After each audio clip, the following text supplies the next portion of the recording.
जल से, कहीं पे जुलूस, कहीं पे इंसानियत का कत्ल, कहीं पे इंसानियत के हक का डाका।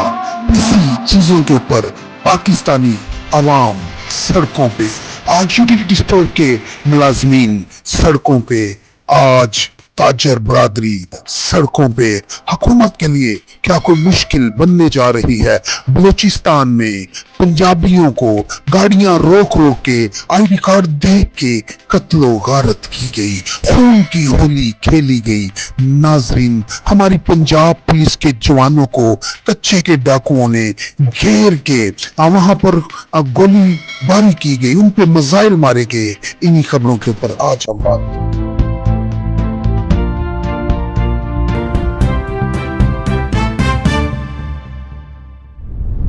तो अस्सलामुअलैकुम नाज़रीन, जे टीवी के प्लेटफॉर्म से मैं हूं सुल्तान और आप देख रहे हैं मेरा डिजिटल चैनल। नाज़रीन, जैसे कि आपको मालूम है, मुल्क पाकिस्तान में आज 28 अगस्त है और नाज़रीन जैसा कि आपको मालूम है, ताजर बरादरी कहने के सड़कों पे है और उनका कहने के 28 अगस्त का जो ऐलानात थे हड़ताल के हवाले से, और कहने के आज पूरे मुल्क गिर में हड़ताल की गई, उसके हवाले से भी बात करेंगे। जैसा कि आपको मालूम है कि यूटिलिटी स्टोर के जो कहने के मुलाजमीन है 17,000 के करीब करीब जो मुलाजमीन है, उनके कहने के बेरोजगारी के, उनके कहने के काफी सारे ऐसे चांसेस सामने आ रहे हैं। कहा यह जा रहा है कि यूटिलिटी स्टोर को बंद कर दिया जाएगा और ये जितने भी मुलाजमीन हैं ये सड़कों पे आ जाएंगे। नाज़रीन, जैसा कि आपको मालूम है कि इसमें आज की जो हड़ताल थी, इसमें कहने के सियासी जमातें, मजहबी जमातों ने भी काफी कहने के शिरकत की। जैसे कि आपको मालूम होगा कि नईमुल हक साहब जो हैं, उनके हवाले से भी कहा यह गया था जमात इस्लामी की जानिब से कि मुल्क गिर हड़ताल होगी, और वो आज देखने में भी आया। लेकिन यहां पर कुछ पेचीदगियां, कुछ कमियां, कुछ कमजोरियां सामने ये आई कि कहा यह जाता है, मेरी ताजरों से बात भी हुई, और मैं आज रावलपिंडी, राजा बाजार और कह लें दीगर शहरों, रावलपिंडी, मरी रोड, कमर्शियल मार्केट, डी चौक, सादकाबाद, यानी कि जितने भी कह लें कि मेरे करीब करीब शहर थे, ताजर थे, मैंने उनसे जब बात की तो उनने यही कहा कि फिलहाल हमने ये गवर्नमेंट को एक कह लें कि एक नोटिस दिया है, एक चांस दिया है कि जो आप लोगों ने बिलों में और कह लें कि जो दीगर टैक्सों में इजाफा किया है उसको वापस लिया जाए। अगर इन लोगों ने वापस ये टैक्स ना लिए तो ये जो कह लें कि हड़ताल है, ये कह लें कि धरने की शक्ल इख्तियार कर सकती है, और हम लोग सड़कों पर भी आएंगे और अपना जो एहतजाज है वो रिकॉर्ड भी करवाएंगे और हुकूमत से अपने मुतालबात मनवाएंगे भी। यहां पर काफी सारे लोगों ने गिला शिकवा भी ये किया कि हमने कारोबार तो बंद किया, हमने दुकानें तो बंद की, लेकिन कह लें कि जो ऑल पाकिस्तान ताजर यूनियन थी वो सड़कों पर बाहर क्यों नहीं निकली? तो यूनियन का यह कहना था कि फिलहाल हमने एक नोटिस दिया है। किसको नोटिस दिया है?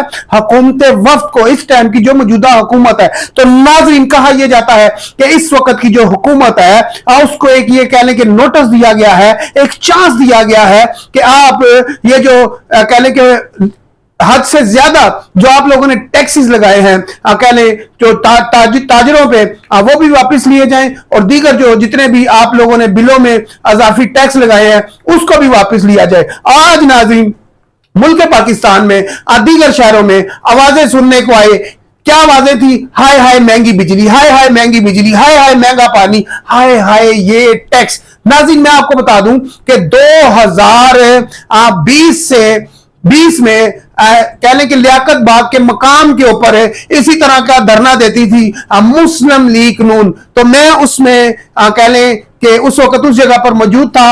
उस धरने में उस कह लें इमरान खान साहब की हुकूमत में कहा यह जाता है कि ये जो कह लें कि इमरान खान साहब की हुकूमत के दौरान जब मुस्लिम लीग नून के कह लें कि जो रहनुमा थे, वोटर थे, सपोर्टर थे, कह लें कि टिकट होल्डर थे, जैसे कि हनीफ अब्बासी साहब है, राजा हनीफ एडवोकेट साहब है, मरियम औरंगजेब साहबा है, शकील अवान साहब है, अगर मैं इन सब की बात करूं, सॉरी चौधरी दानियाल साहब भी जनाब, और इसामा साहब भी, उनके जो बेटे कह लें कि चौधरी तनवीर साहब के दोनों बेटे हैं, उनकी बात की जा रही है। ये सारे सियासतदान रावलपिंडी में जमा हो जाते थे इमरान खान के दौरे हुकूमत में, कहते थे कि हाय हाय महंगी बिजली, हाय हाय महंगी रोटी। जब ये चीखें, ये पुकारें आप मुस्लिम लीग जो कह लें कि इमरान खान साहब के दौरे हुकूमत में मारती थी, तो आज क्या हुआ कि जो मुस्लिम लीग नून है उनकी जुबान पे एक ही चीज आती है, हमने रियासत बचाई, सियासत नहीं बचाई। तो मेरे भाई आपने रियासत बचाई,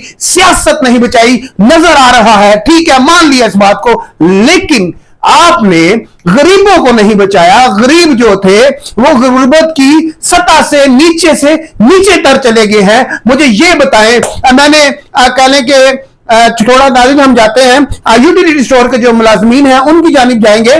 उनके पास जब मैं गया नाज़रीन, आज मुझे 3 दिन हो चुके हैं कि मैं उनका डेली मौकफ लेता हूं जाके, तो वहां पर जो मुलाजमीन है वो जो मैं उनकी सैलरी के बारे में पूछता हूं तो मुझे रोना आता है, दुख होता है। दुख किस चीज का होता है?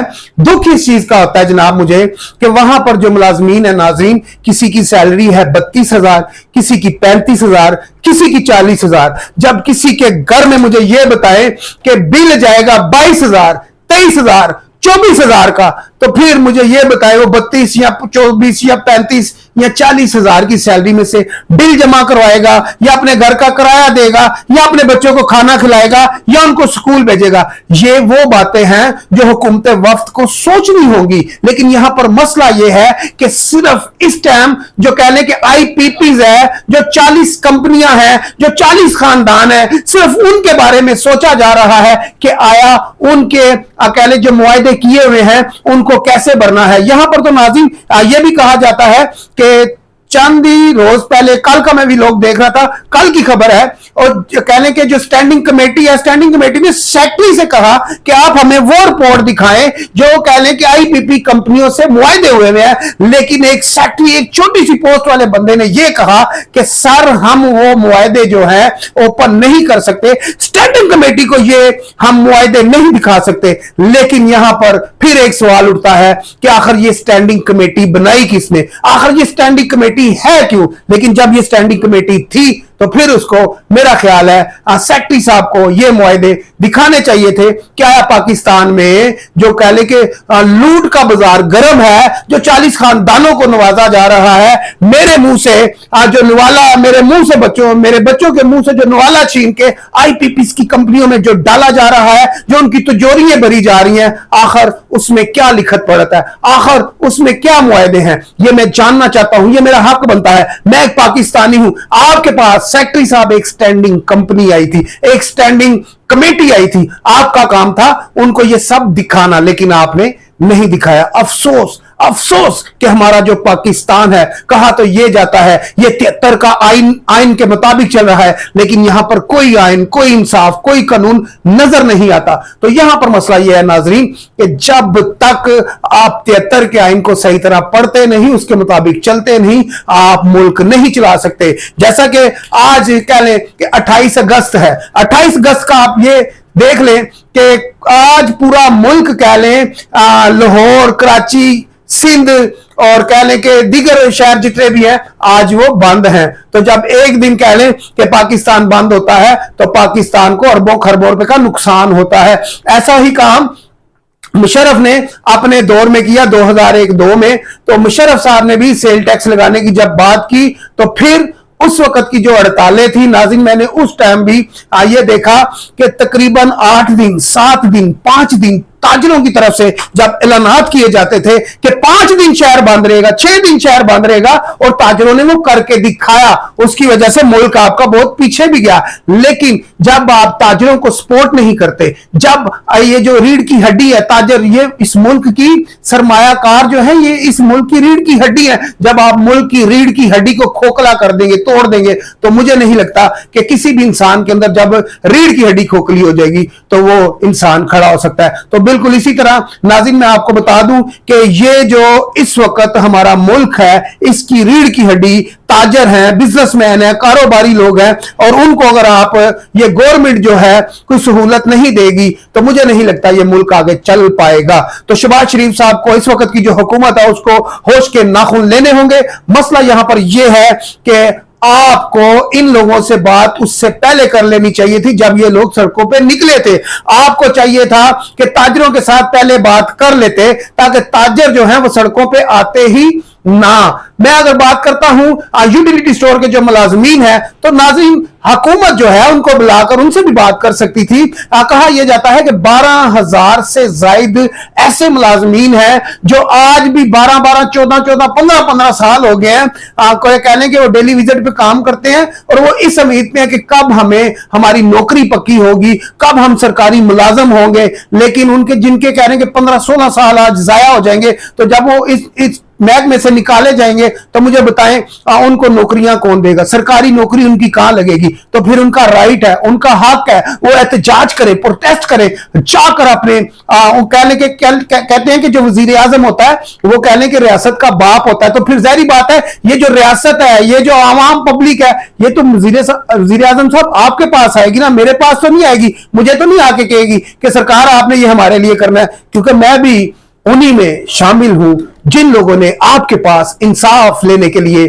आना है। तो यहां पर बहुत सारे ऐसे सवालात हैं जो मैं आपके लिए छोड़े जाऊंगा। नाज़रीन, एक कहने के अफसोसनाक वाकया, कहने के बलूचिस्तान में गाड़ियों से पंजाबियों को निकाल निकाल के मारा गया, ये एक बहुत ही कहने के पाकिस्तान में अफसोसनाक वाकया है। उससे चंद दिन पहले कहने के बलूचिस्तान में कहा यह जाता है कच्चे के इलाके में जो हमारे पुलिस एहलकार थे, तकरीबन 11 के करीब उनको मारा गया।